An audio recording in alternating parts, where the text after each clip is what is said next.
Olá a todos, eu sou o Bruno e eu farei uma apresentação sobre o acidente do voo 261 da Alaska Airlines, que ocorreu no dia 31 de janeiro de 2000. Esse acidente resultou na perda de todas as 88 vidas que estavam a bordo, sendo 83 passageiros e 5 tripulantes, quando o avião, um Douglas MD-83, caiu no Oceano Pacífico próximo à costa da Califórnia. A aeronave estava em um voo entre Puerto Vallarta, no México, e Seattle, nos Estados Unidos, com uma escala programada em São Francisco. Vamos entender o que levou a esse desastre, a investigação subsequente do NTSB. As causas e circunstâncias do acidente.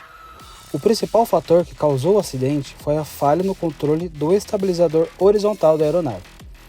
O estabilizador é uma peça crucial para o controle da altitude do avião e seu ajuste é feito por meio de um parafuso atuador que é responsável por controlar a inclinação da aeronave. O parafuso atuador do estabilizador horizontal sofreu desgaste excessivo devido à falta de lubrificação adequada. Esse desgaste causou a falha total do componente, o que impediu a tripulação de ajustar a inclinação da aeronave. Os pilotos então perderam o controle e não conseguiram mais ajustar a posição do estabilizador. Quando a tripulação percebeu que havia problemas com o controle do estabilizador, tentaram diversas manobras para estabilizar a aeronave. Inicialmente, sentiram dificuldades em controlar a inclinação do avião e tentaram usar um sistema de backup. No entanto, as tentativas de corrigir o problema não tiveram sucesso.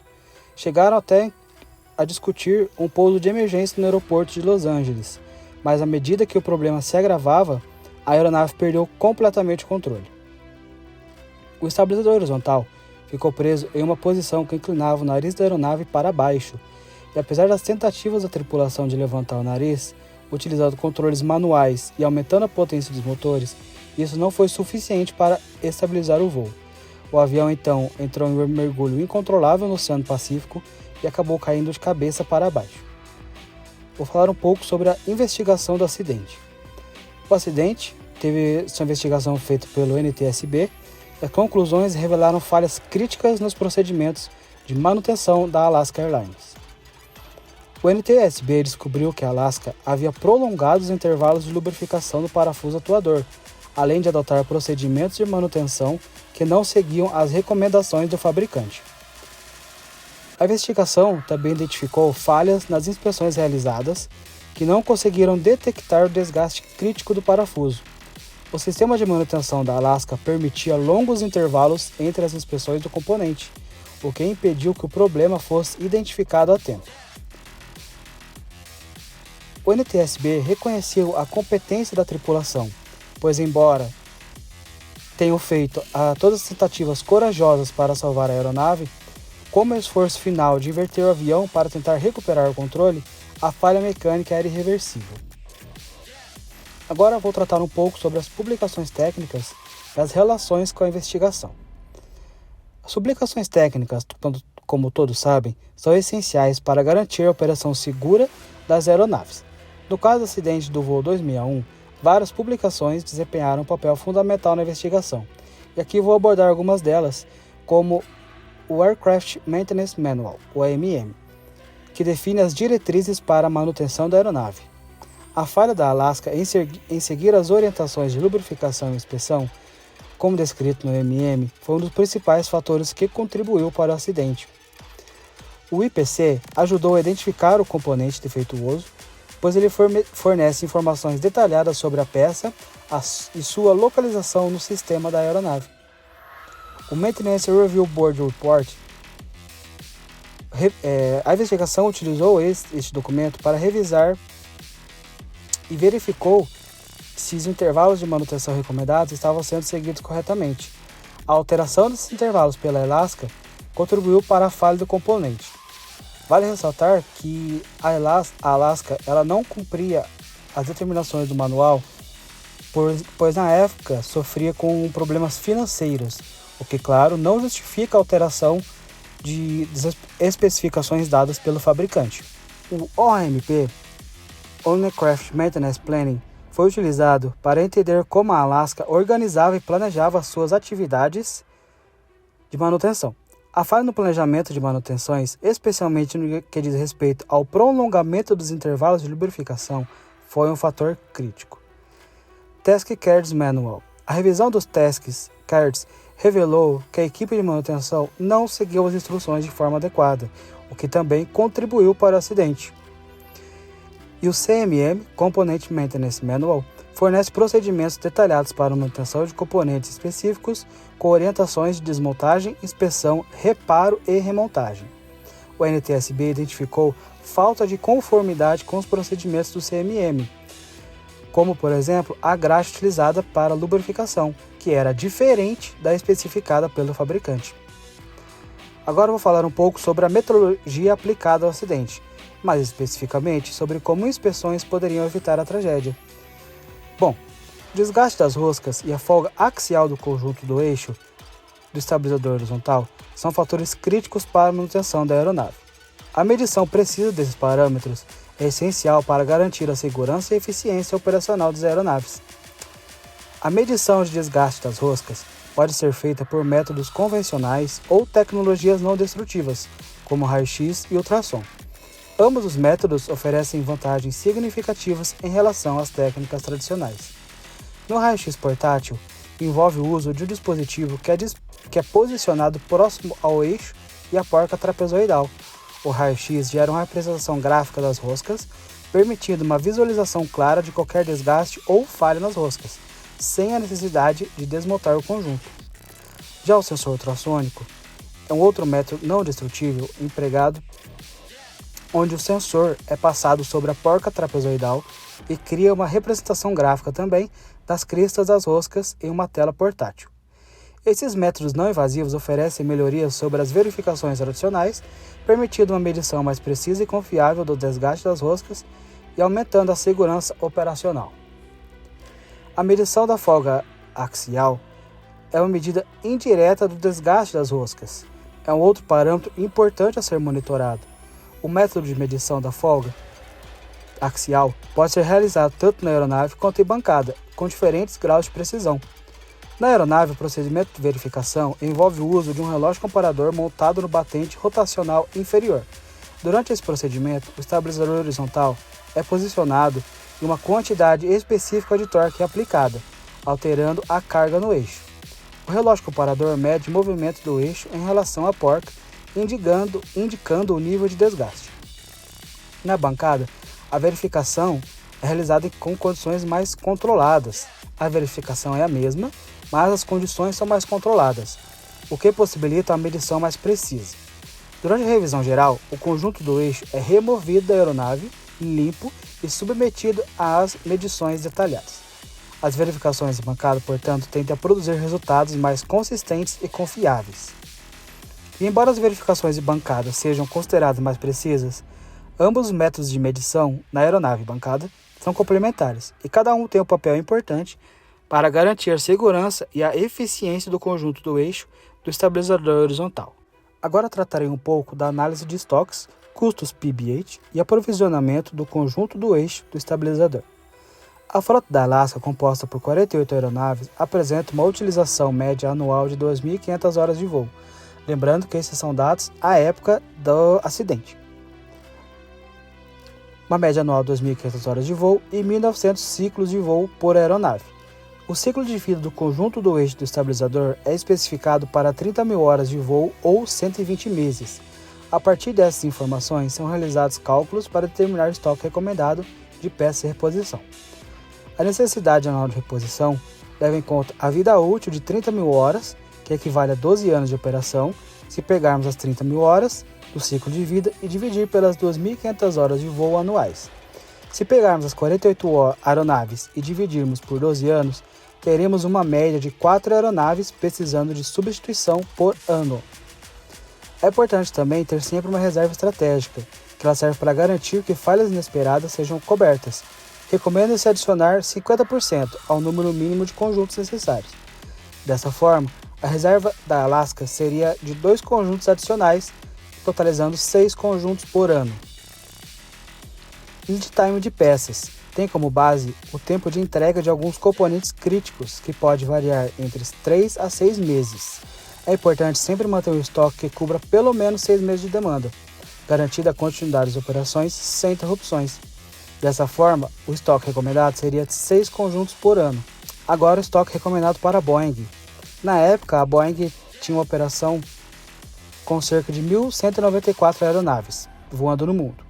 Então, considerando a mesma utilização anual de 2.500 horas de voo por aeronave, a vida útil de 30 mil horas do eixo, a reposição programada seria de aproximadamente 99 conjuntos. E a reserva de emergência, com adicional de 25%, seria de 125 conjuntos. O impacto logístico é importante para garantir que as peças de reposição sejam entregues de forma eficiente. Recomenda-se a distribuição do estoque em hubs regionais. Isso reduz o tempo de entrega das peças e melhora a eficiência da manutenção, evitando que a concentração de estoque em um único ponto cause atrasos. Estimativa de preço PB8, que é o Power by the Hour. O modelo PB8 permite que as companhias aéreas paguem pelos custos de manutenção, reparo e reposição com base nas horas de voo realizadas pelas aeronaves. Este modelo oferece maior previsibilidade financeira e permite planejamento orçamentário eficiente. O custo é calculado com base no preço do componente e sua vida útil. Para o caso em tela, o conjunto de estabilizador com custo de $80.000 e uma vida útil de 30 mil horas, o custo básico por hora seria de $2,67. Com a adição de custo logístico e a margem de lucro, ficaria entre $3,50 e $5 por hora de voo. Para uma aeronave como a da Alaska, que voa 2.500 horas por ano, o custo adicional seria de $10.000, assumindo uma taxa média de $4 por hora de voo. O aprisionamento de peças de reposição pode ser dividido em dois tipos, o inicial e o recorrente. O inicial envolve a aquisição de estoque para garantir a operação contínua da aeronave, enquanto o recorrente é o processo contínuo de reposição conforme o consumo de peças. Para 48 aeronaves, o aprovisionamento inicial seria recomendado de 10 conjuntos, como eu já disse, 6 para o primeiro ano e 4 como reserva estratégica. E o recorrente deve garantir que o estoque seja renovado anualmente com base no consumo. Para a frota da Alaska, a reposição seria de 6 conjuntos anuais, considerando substituição programada com as reservas para falhas imprevistas. Olá, boa noite, me chamo Thiago. Vou fazer aqui uma rápida apresentação, falando aqui sobre alguns temas sobre o acidente da Alaska Airlines. Bom, primeiramente aqui vou começar falando sobre o modo de falha do sistema de compensação do estabilizador horizontal. Aqui a gente vai falar rapidamente sobre uma árvore de falhas qualitativa, que ela vai identificar os principais componentes e suas possíveis falhas.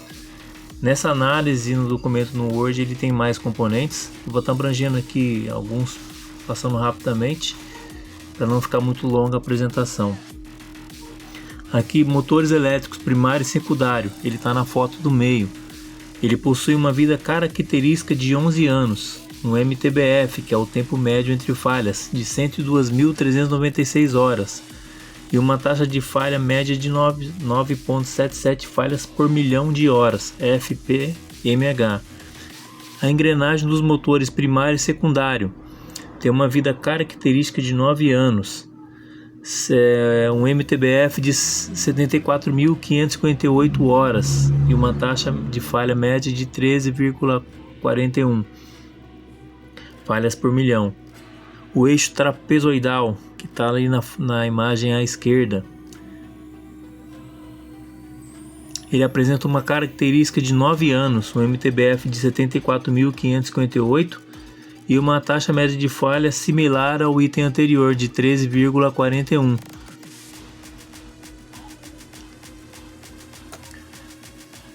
Na árvore de falhas quantitativa, calcula a probabilidade de falha ao longo do tempo.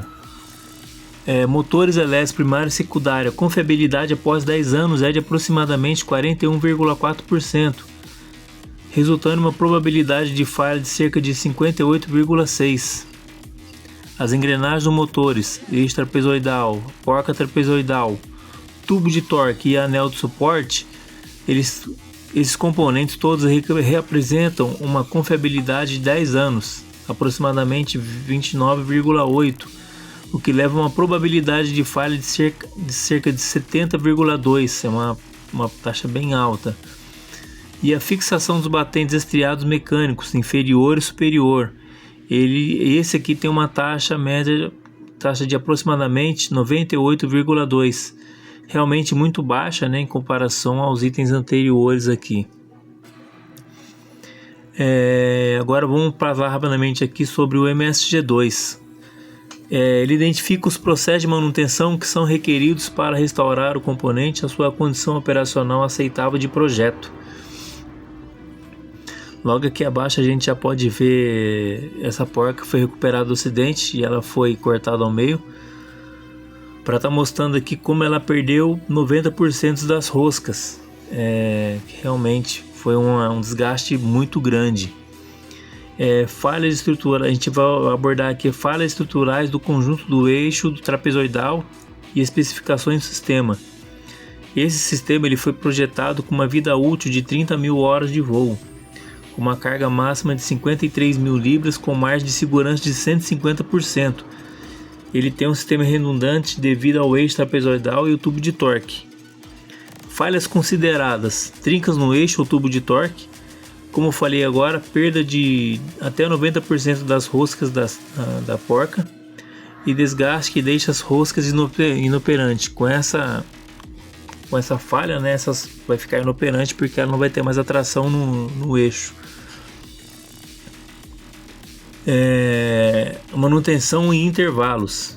Inspeções originalmente não previstas, após desgaste excessivo em operações iniciais, implementaram verificação de folga axial de 0,40. Intervalos de lubrificação. Essa parte aqui ela é do MSG3, mas eu deixei aqui só para a gente ter uma ideia da quantidade de horas, a diferença. Lubrificação ele se encaixa no modelo MSG3. O MSG2 é somente restauração e troca de componentes. Intervalo de lubrificação ele variaram de 300 a 350 flight hours e para até 3.600 no modelo, né, que é o MSG3. Na época do acidente, a Alaska Airlines aplicava intervalos de 9.550, muito acima do que é esperado, que contribuiu para o fatídico acidente. O que contribuiu também para esse acidente foi uma lubrificação inadequada e uso de graxa não especificada. Com esse aumento de horas, você não tinha uma lubrificação adequada, que ocasionou a quebra, né, desse eixo.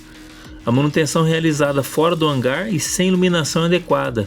E tudo isso está relatado mencionado no relatório. E o procedimento de verificação, eles não seguiram o manual técnico. Agora a gente vai passar aqui sobre custo de manutenção. Essa análise aqui, ela considera esses elementos que eu vou estar passando para vocês aqui superficialmente. Para a gente ter uma referência do MD 80 e 90, com base numa utilização anual de 2.500 horas de voo e 1.900 ciclos por ano. Referência de 1.33, flight hours ou flight ciclos.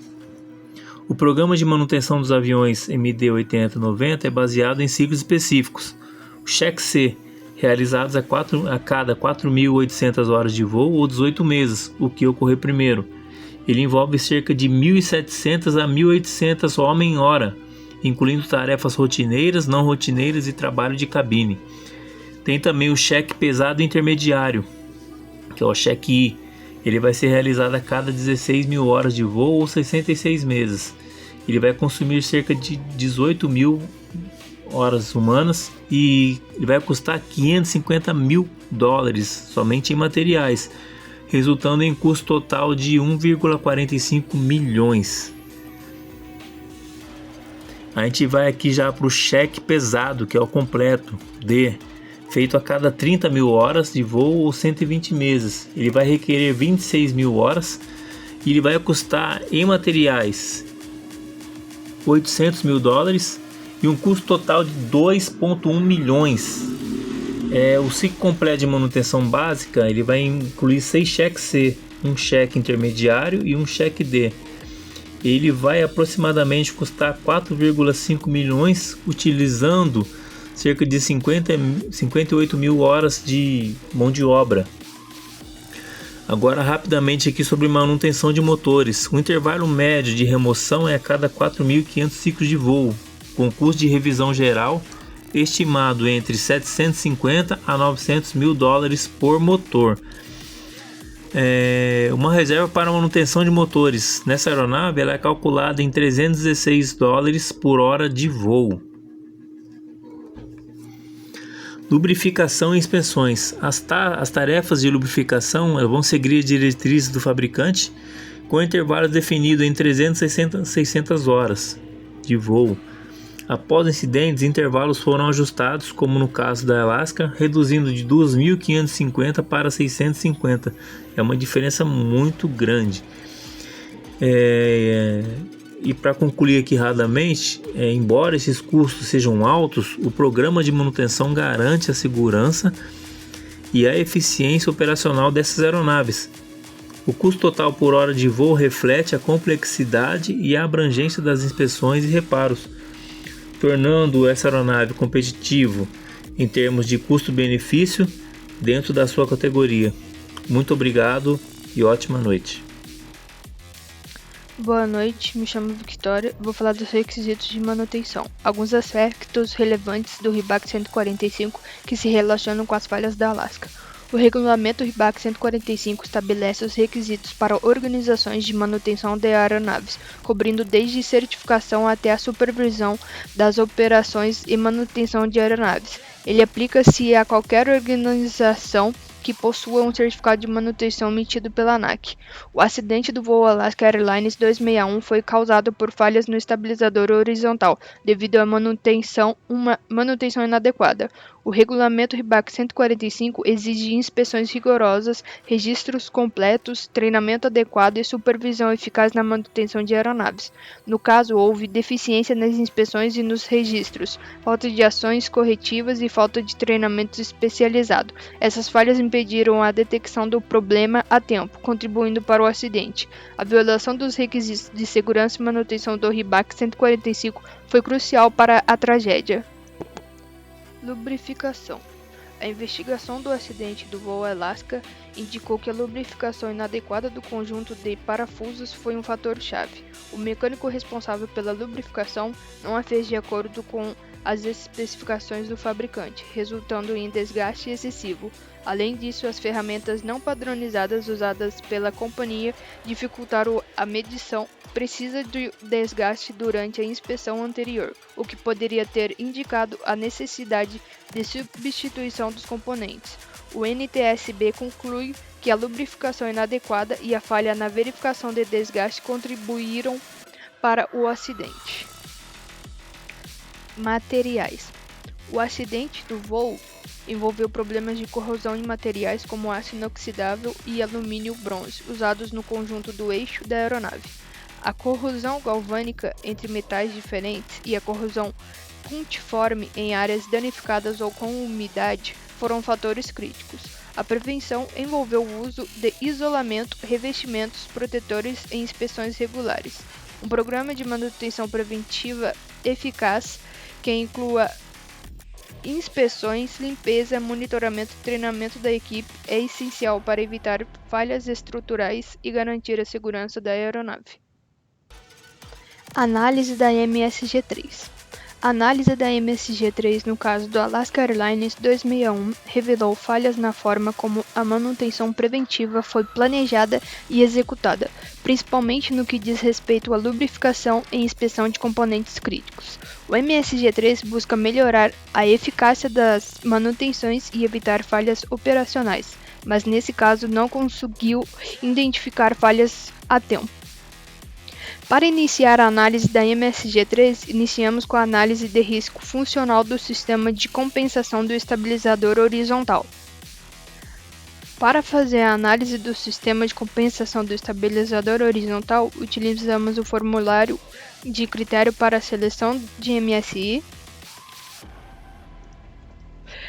identificação e dados de confiabilidade dos componentes, análise de falhas funcionais, análise do efeito da falha funcional, análise da causa da falha funcional.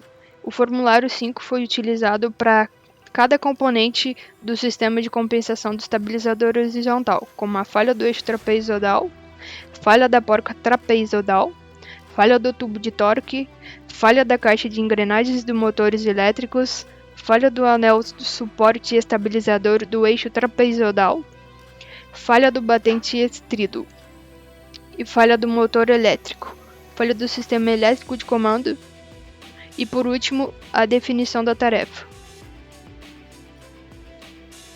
Monitoramento da frota em serviço. No monitoramento da frota em serviço foram realizados os dados de confiabilidade do sistema de compensação do estabilizador horizontal, análise das taxas de falhas dos componentes do conjunto do eixo, extensões de intervalos de manutenção periódica, atuação da Alaska Airlines na extensão dos intervalos de lubrificação em cheque C, atuação da FAA na aprovação das extensões de intervalos. Os métodos de análise de falhas utilizados foi a distribuição de Abel. A distribuição de Abel é amplamente utilizada na análise de falhas para modelar o tempo até a falha de componentes. Esse modelo é útil especialmente quando as falhas não seguem uma distribuição exponencial simples. Eixo trapezoidal, porca trapezoidal, tubo de torque. A falha da atuação do estabilizador horizontal pode ser consequência dos seguintes modos de falha por desgaste da rosca do eixo trapezoidal, da porca trapezoidal, do tubo de torque ou da fixação dos batentes. Estimativas de taxas de falhas. Para o eixo trapezoidal, porca trapezoidal, tubo de torque, anel suporte estabilizador do eixo trapezoidal e fixação dos batentes, utilizamos os inputs: parâmetros de forma, vida, características, intervalo de renovação, estimativa de confiabilidade e taxa de falha média.